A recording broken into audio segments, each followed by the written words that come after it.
वंडरस्लेट YouTube channel में आपका स्वागत है। अधिक अपडेट के लिए हमारे यूट्यूब चैनल को सब्सक्राइब करें। आज का विषय है करंट अफेयर्स द 24 फरवरी 2022 हिंदी के एन राघवन को अंतर्राष्ट्रीय रबड़ अध्ययन समूह का नया अध्यक्ष नियुक्त किया गया। के एन राघवन को international rubber study group IRSG का नया अध्यक्ष चुना गया है। वह अगले 2 वर्षों के लिए समूह के अध्यक्ष के रूप में कार्य करेंगे। वे सिंगापुर में 31 मार्च को होने वाले प्रतिनिधि मंडल के प्रमुखों की बैठक की अध्यक्षता करेंगे। पीएम मोदी ने किसान ड्रोन यात्रा का उद्घाटन किया और 100 किसान ड्रोन को झंडी दिखाकर रवाना किया। पीएम मोदी ने गरुड़ एरोस्पेस प्राइवेट लिमिटेड की एक पहल किसान ड्रोन यात्रा का उद्घाटन किया। उन्होंने विभिन्न शहरों और कस्बों में 100 किसान ड्रोन को झंडी दिखाकर रवाना किया। 100 किसान ड्रोन पूरे भारत के 16 राज्यों के 100 गांवों में स्थापित किए गए, जिनमें उत्तर प्रदेश, पंजाब और गोवा शामिल हैं। गुड़गांव की बहनों को चुना गया बेटी बचाओ बेटी पढ़ाओ का ब्रांड एम्बेसडर। तनिष्का कोटिया और रिद्धिका कोटिया को बेटी बचाओ बेटी पढ़ाओ योजना का ब्रांड एम्बेसडर घोषित किया गया है। तनिष्का कोटिया ने 2008 में सबसे कम उम्र की शतरंज खिलाड़ी होने के लिए लिम्का बुक ऑफ रिकॉर्ड्स जीता। वे गुड़गांव से हैं। वे हरियाणा राज्य से संबंधित हैं। IT मंत्रालय India data accessibility and use policy लेकर आया। IT मंत्रालय एक मसौदा नीति India data accessibility and use policy लेकर आया है। यह सरकार से सरकार डेटा साझा करने के लिए एक रूपरेखा का प्रस्ताव करता है। नीति सरकार द्वारा बनाए गए सभी डेटा और सूचनाओं पर लागू होगी। असम सरकार ने नदियों में भारत का पहला night navigation mobile app launch किया। असम के मुख्यमंत्री ने फेरी सेवाओं के लिए भारत का पहला night navigation mobile application launch किया है। इसे राज्य परिवहन विभाग द्वारा के राज्यों के सहयोग से विकसित किया गया था। पहली रात की यात्रा 19 फरवरी 2022 को शुरू हुई थी। रूसी राष्ट्रपति पुतिन ने यूक्रेन को 3 देशों में बांटा।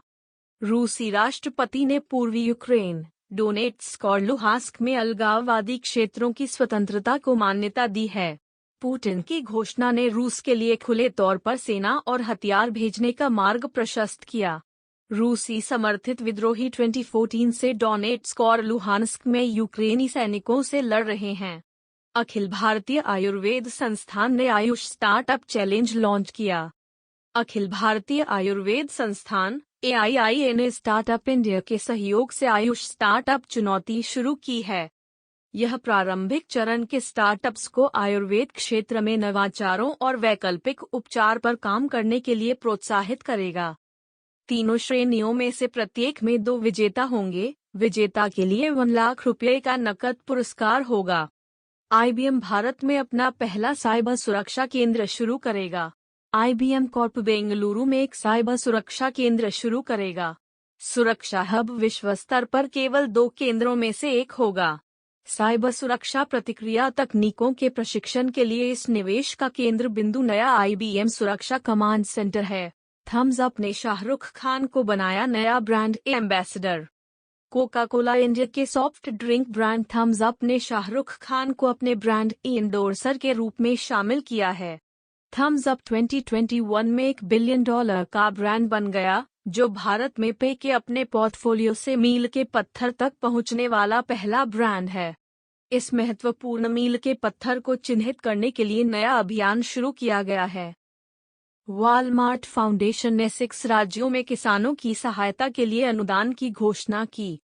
वॉलमार्ट फाउंडेशन ने एक अनुदान की घोषणा की है जो भारत के 6 राज्यों के किसानों की सहायता करेगा। अनुदान अर्ध शुष्क उष्णकटिबंधीय के लिए अंतर्राष्ट्रीय फसल अनुसंधान संस्थान ICRISAT को प्रस्तुत किया जाएगा। राज्य आंध्र प्रदेश, पश्चिम बंगाल, ओडिशा, झारखंड, तेलंगाना और यूपी हैं। वीडियो देखने के लिए धन्यवाद। यदि आपके पास हमारे लिए कोई सुझाव है तो कमेंट करें। अगर आपको वीडियो पसंद आया है और इसे अधिक देखना चाहते हैं तो लाइक बटन पर क्लिक करें और भविष्य के वीडियो के अधिक अपडेट प्राप्त करने के लिए सब्सक्राइब बटन पर क्लिक करें।